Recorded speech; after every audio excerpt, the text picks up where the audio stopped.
ஒரு சமயம் இயேசுக்கு சீஷர்கள் இடத்துல சொல்லும்பொழுது சொன்னாரு, உலகத்தில் உபத்திரவம் உண்டு, ஆனாலும் திடன் கொள்ளுங்கள், நான் உலகத்தை ஜெயித்தேன்றார்.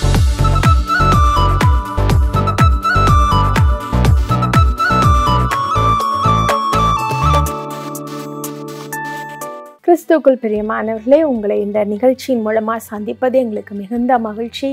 தொடர்ந்து இந்த நிகழ்ச்சியை பாருங்கள், அநேகருக்கு ஆசீர்வாதமாக இருக்கும்படியாக இதை அநேகருக்கு ஷேர் பண்ணுங்கள். ஆண்டவருடைய வார்த்தையை நம்ம பார்க்கும் பொழுது ஒவ்வொரு நாளும் வாக்குத்தத்த வசனமாய் அது உங்களுக்கு கிடைக்கிறது. மிகுந்த பாக்கியமும் நன்மையுமாய் உங்களுக்கு இருக்கும்.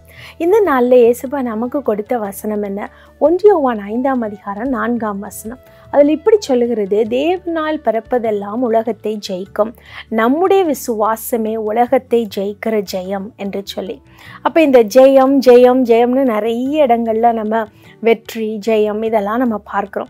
எல்லாருக்கும் பிறந்த எல்லாருக்குமே வெற்றி அடையணும். ஒரு ஸ்கூல் படிக்கிற பையன் பாஸ் ஆகணும்பா, காலேஜ் படிக்கிற பையன் பாஸ் ஆகணும்பா, அப்புறம் வேலைக்கு போகும்பொழுது ப்ரொமோஷன் ஆகணும்பா, அல்லது ஒரு குடும்பத்தில் இருக்கும்போது சந்தோஷமாக இருக்கணுமே. யாருமே நான் தோல்வி அடைஞ்சிக்கிட்டே இருக்கணும் அப்படின்னு நினைக்க மாட்டாங்க.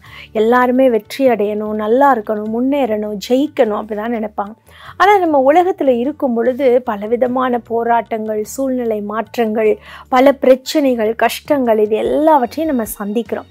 இப்படி சந்திக்கும் பொழுது நமக்கு தோல்வி இன்றியமையாததாக போயிடுது. சிலருக்கு வாழ்க்கையே தோல்வியாக முடிஞ்சிருது. படிப்பில் தோல்வி, வேலையில் தோல்வி, வீட்டில் தோல்வி, இப்படி எல்லா இடத்துலையும் தோல்வி உண்டாயிருது. ஆனால் இன்றைக்கு நம்மளுக்கு ஆண்டவர் சொல்லுகிறாரு, உங்கள் விசுவாசமே உலகத்தை ஜெயிக்கிற ஜெயம்.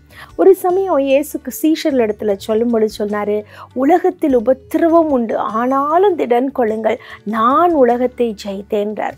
ஏன் அந்த இயேசு உலகத்தை ஜெயித்தேன், விசுவாசம் உலகத்தை ஜெயிக்கும் அப்படி ஏன் நம்ம படிக்கணும்? அதில் என்ன காரியம் முக்கியமாக நம்ம அறிந்து கொள்ளணும்னா, இயேசு கிறிஸ்துவும் மனிதனாக இந்த உலகத்திலே நம்மை போல பாடுள்ள ஒரு மனுஷனாக வாழ்ந்தார்.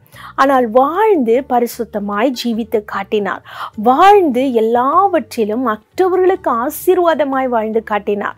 ஒருபோதும் இயேசுப்பா மற்றவனை பிரச்சனை பண்ணாங்க, திட்டுனாங்க, அல்லது இது பண்ணாங்க, அது பண்ணாங்க அப்படின்னு நம்ம பார்க்க முடியாது.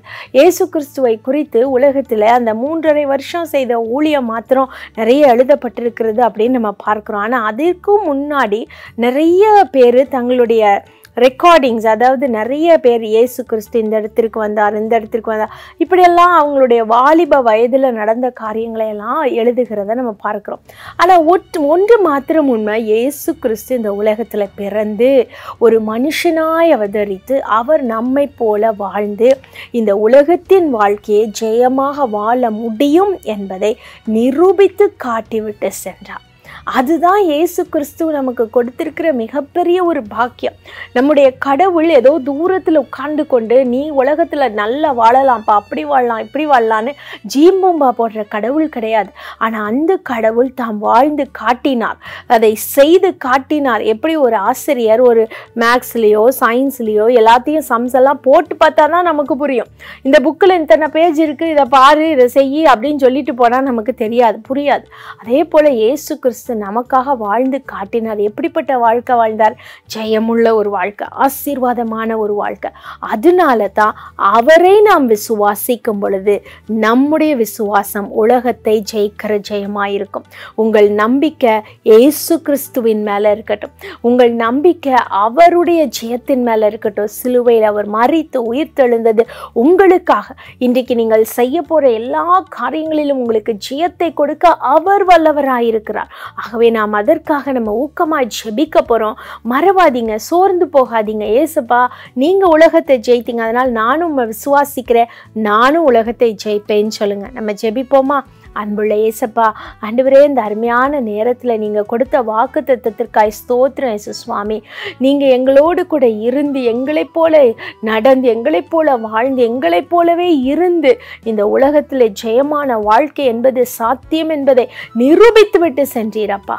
இந்த நாளிலும் விசேஷமாக ஆண்டவரே, பிள்ளைகள் சோர்ந்து போய் நான் எப்படி இந்த காரியத்தை இன்றைக்கு நடப்பிக்க முடியும், நான் எப்படி இதை செய்ய முடியும், நான் ஜெயிக்க முடியுமா, நான் தோற்று போய்விட்டேனே, நான் இதில் அப்படி ஆயிட்டேன், அதில் இப்படி ஆயிட்டேன்னு என்னென்ன பிரச்சனைகளை இந்த காலை வேளையில யோசித்து அங்கலாய்த்து ஜெபிக்கிறார்களோ, இயேசுவின் நாமத்தில் அந்த காரியங்களில் அவர்களுக்கு ஜெயம் உண்டாவதாக.